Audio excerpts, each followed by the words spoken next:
also like I do have a personal interest about the Cathars. This is going back a bit, but they were a region in France, and I think they had an alignment with the Templars, and they got eliminated by the papacy, like the priesthood. Was there anything wizard-wise with them, or that was a totally different thing? Yes, so the Cathars. I mean, this is a tangent sort of thing, but it's like it's all related, so it's good information. So right. So the tangent that I'm going to put on doesn't truly relate to their known history. This is an unknown history. So early in their evolution as an organization that is called the Cathars, as commonly accepted in that area, they ran across a valley in Europe that had technology in it. And it became very, very valuable. So they had an esoteric priest and wizard class within their own organization that commoditized this technology. So they were like black market traders that kind of gave them access everywhere to make their shit work. And ultimately didn't survive history. Yeah, they accessed something that was very threatening to the established sort of like Vatican sort of like priesthood versus the wizard sort of battle that was going on. They could have had a lot of movers and shakers and influence, so it was like, we'll get rid of these guys. Yeah. Fascinating. Yep. So what are the Cathars' real mark on history? There's what's reported in history, and then ultimately, whatever valuable priest and wizard class that they had would have been absorbed as, outside consultants, contractors, or just, you had to make a new oath to a new god, a new belief. Okay. So what made you bring up the Cathars? Was it just something you've been studying for yourself, or? I've always had a fascination on some level. There was actually like, I'm going to show you something. There was a mini-series from a couple years ago, and it was actually about a soul group. It was brilliant. Yeah, and have a look at this. I think this is it. I've actually got the intent to rewatch this, because what it's about is like it was a 2-part miniseries that was brilliant, 3 hours long. I think I've seen this. And It was a modern day soul incarnation group, and they were like discovering archaeology related to the Cathars, and like the evil people were Catholics that eliminated the Cathars back in the 1300s, and the good people were like soul family reconnection in this lifetime that were connecting back past lives in real time. Brilliant, exactly what you talk about. Yeah, that's awesome. Yeah. So I mean, the Cathars, I've done research on them, but there's not a lot out there. It's very sort of, there isn't anything out there. Obviously, I've got a connection to it on some level, but I think like what they were trying to express was quite fascinating. What do you think it is they were trying to express? And what do you think is trying to be etched through history? And why did it actually survive into history?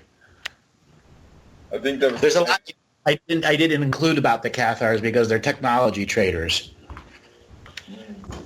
Yeah, well, that region in France and Spain, like there's all sort of local realities.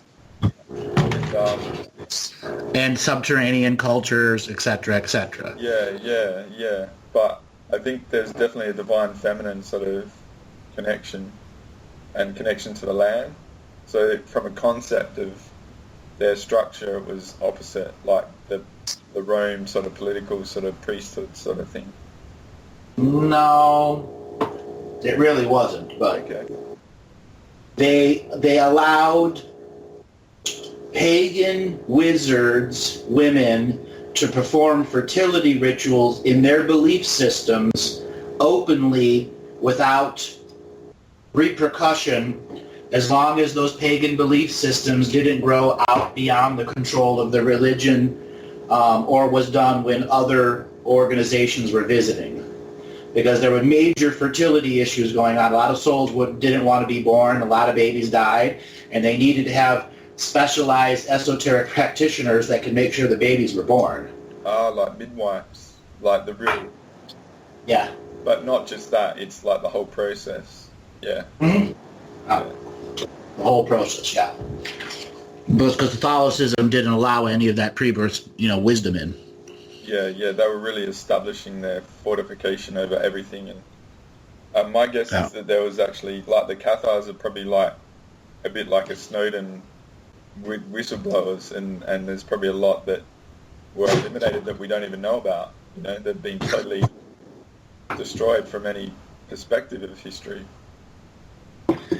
So is that something to say or not? Well, it was hoped that the Cathars, as a technological trading company, were going to be able to unify a new belief system via the Gooder concepts. They just weren't able to do it. They were backstabbed left and right. Even though there were technology and DNA traders and their own DNA farmers with, third, fourth, and fifth density management, they weren't able to sustain enough locomotion to outcompete the Catholics, who had a better network of hand-to-mouth, mouth-to-ear whisper rate abilities. Okay. And you had a lot of heavily programmed Catholic souls that were never going to break the programming in their era. Yeah.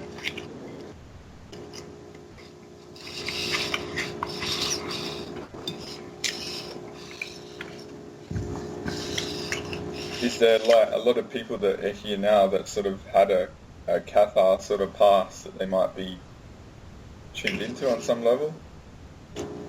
All right.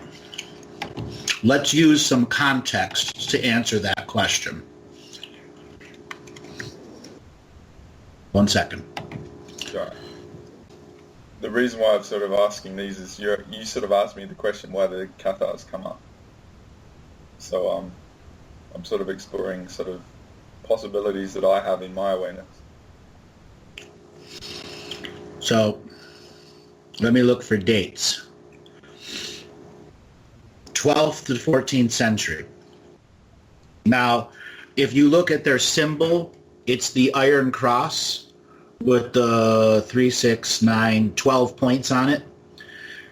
So it's the Octidian. That is a sacred geometry symbol that's representing a new off-world alliance that's trying to hijack the placebo belief system from Catholicism. That's the first thing you read right from their esoteric symbol. So at that era, the Catholic Church was unable to get souls to incarnate even with the Babylonian money curse system fully everywhere. They had mismanaged it so bad in the physical and the spiritual world that somebody else began to say, hey, come plan life through me. Okay. Yep. Okay? Because it's a bit like the Maltese cross as well. I see it now. Yeah. Yes, and this cross also represents the knowledge of the photon. Okay. Everything comes from one single frequency of light. Yeah. So yeah, it was like an outlet for incarnation, because like on the soul level, it's a bit like sort of where you talk about some of the ET species, they don't have a divinity sort of connection to a planet and stuff, so there's an absence of desire to incarnate into them. And so like for souls to plan their migrational incarnation to the epitome of the Catholic sort of hierarchical sort of bastardization, sort of like domination of the known realm sort of thing, the Cathars were a sort of a relief valve to get incarnation at least. Yes, with the intention of hijacking the power of the actual obelisk that gave them their power. Okay. It was that high level of a challenge. And that's why so much of them has been survived, altered, covered up, changed, integrated. But also allowed at some level to permeate until now. Right. Interesting. So it's the belief in two gods. The Cathars, that there isn't one God, the belief that there's two gods. So that's a representation that the monotheism was being challenged to bring polytheism back. Okay. That's the representation that this group wanted to change the overall rules, reality rules of the environment. So there was still some, like, the incarnation grid was sort of not totally under control, potentially. Because the Catholics had completely mismanaged it in the physical and the unseen world. So even though it's a controlled outlet for incarnation, it was also a focal point for the opposition to the Right. domination sort of incarnation. So it was like, say, you mentioned that the obelisks were like, they were like focal points for incarnation control, because their influence on the reality going forth was a huge opportunity. So this was sort of like an incarnation war opportunity as well on many levels. Yeah. But to return the balance sort of thing, not the domination path, which is what we've got. It was probably a bit futile, but it was still like an opportunity. It was like, well, we've got a gap here, let's go for it, sort of thing. Interesting. Well, the biggest thing about the Cathars was once they began integrating women into their society at the magic and esoteric level is where the abuse of the Catholic priest became such a massive opposition. You had a lot of off-world women who said, all right, I would normally never go in here, but here's a frequency in a slice of time that I'll put my toe in the water. Yeah. Okay? Yeah. And I guess, like, I've just found an image of their castle, which is on top of a mountain sort of thing. That's a pretty good fortification sort of place. They obviously, like, had access to the inner earth, sort of, or the technology you said in that location. Was that something? Yeah. So the next thing is penance. The Roman Catholic is the sacrament of penance. And I'm looking at the wiki. Okay. The Cathars believed in one sacrament. So it's exchange shame, blame, and guilt with penance, meaning I do my crime, I spend my time, I pay dollars to get rid of it. There's one ceremony to remove all. So it gives a little bit more ability to battle false light, where the other one gives you no ability to battle false light at all. So basically it's like the trade of karma. Yeah. Yeah. And they had a ceremony that would, like, with energy exchange, allow you to clear sort of karma relative to the obelisk sort of set up and the Babylonian sort of money system. Is that a good association? Yes. Like, I'm covering a lot of topics in a short amount of time in one sentence, but you sort of established that with the other chart.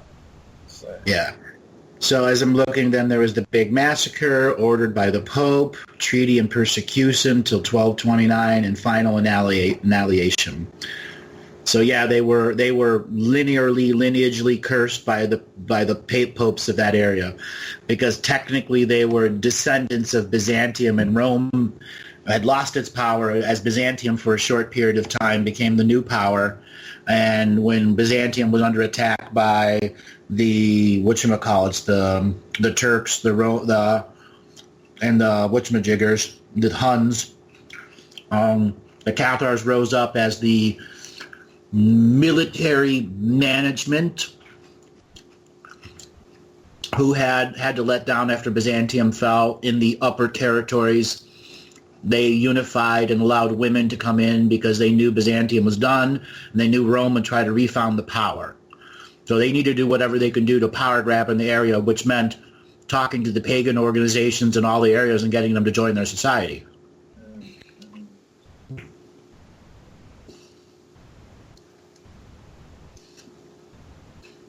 Yeah, one thing about that Labyrinth 2012 miniseries was interesting was that obviously a lot of incentive was offered to the nobles of the region in France that were aligned with the papacy to actually like eliminate the Cathars and stuff.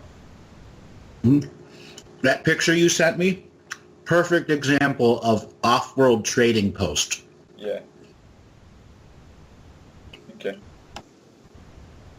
I've seen them in Colombia and all sorts of places like that, on top of mountains and that. That's right. So that's an off-world trading post, once again reminding that the Cathars, as Byzantium fell, they were the inheritors of technology and the finders of technology, and, you know, because they were the military caste, they still had abilities to contact the off-worlders because they were the military wing. Yeah, yeah.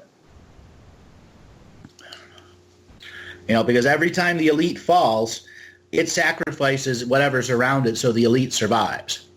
Yeah. Well, you know, the people still get the beat up. Yeah, because it's like integration of, like, assimilation of soul contracts and DNA lineages and stuff into a bigger hierarchy. Yep. So there's no benefit totally, like, scorching earth of everyone. Because there's also there's ancestral connection to the land as well, I guess. At that era, everything would have been about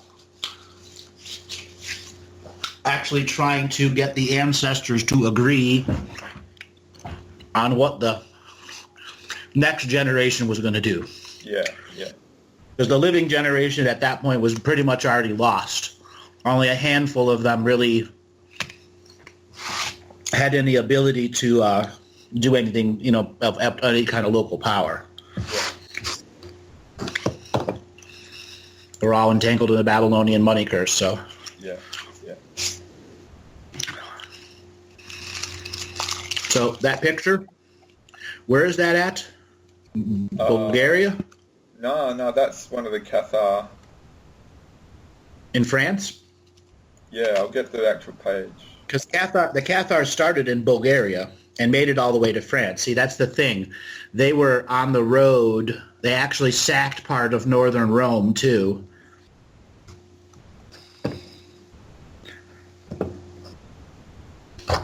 See, that's the other unknown part of their history. They did have a military wing that was, you know, taking territories. So they're a vast organization, a bit like the Templars, but like for me it was like they're only this small bastion in France.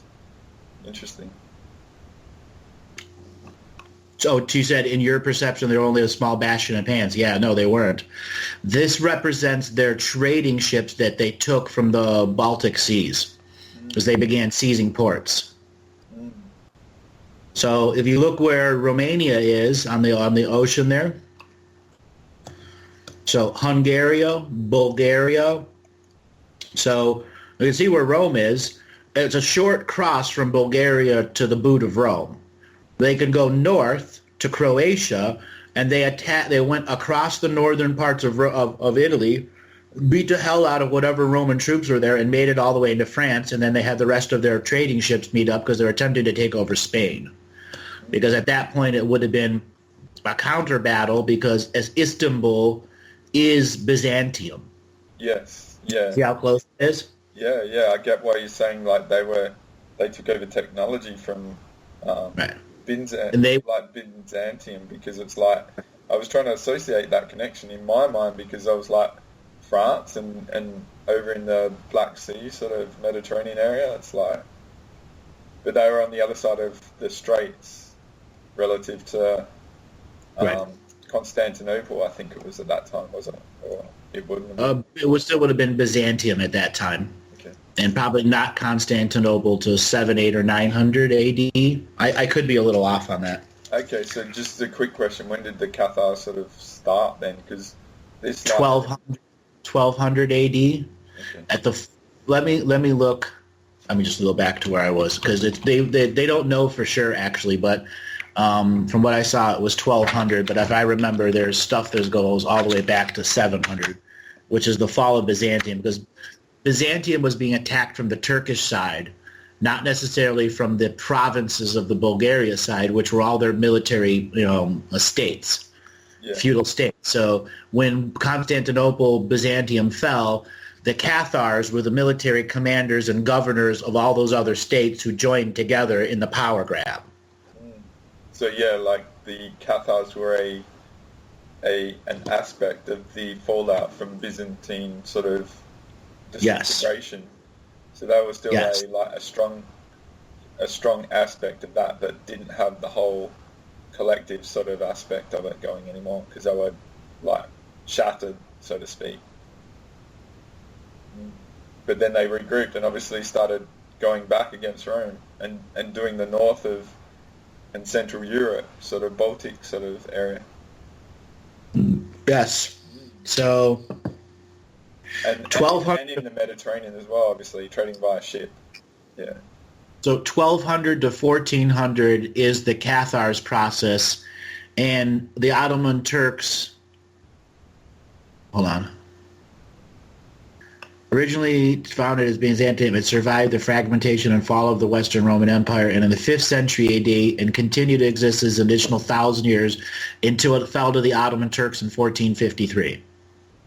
So during there was a 200-year siege on Byzantium, and during that 200-year siege, the outer states formed Catharism, which spread itself via a military wing that went to Croatia and a trading esoteric wing that went to southern France and parts of Italy and Nubia and other areas like that. So you said that basically the Cathars allowed a connection to sort of the feminine sort of like expression, to have a fuller expression, whether it was connection to the earth and sort of like healing sort of modalities and birthing and stuff. Was that common throughout the whole time? And the Byzantine, if I can pronounce it right, sort of had that as an expression then? Refine that question so I can answer it a little different.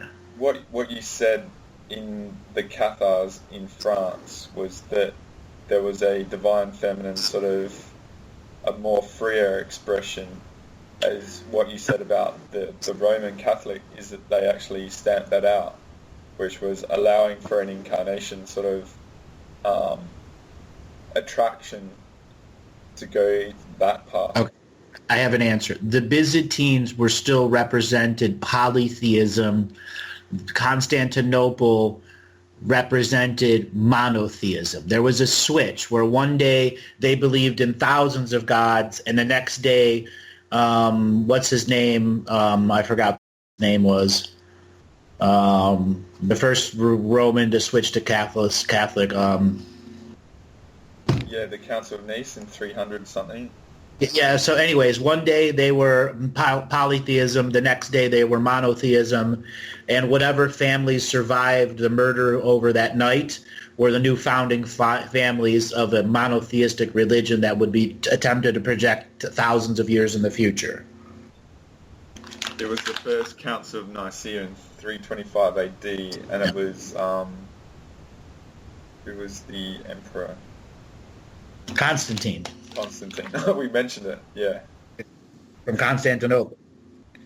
So it went from the Byzantium Empire to Constantinople represent an empire to a switch to a religion, because empires fall, religions project long periods of future. Yes, yeah. So the military aspect realized it was going to fail, and it was like realigned with the 25 families of ancient Rome to the 50 families of the like Roman Church sort of Catholicism. Right.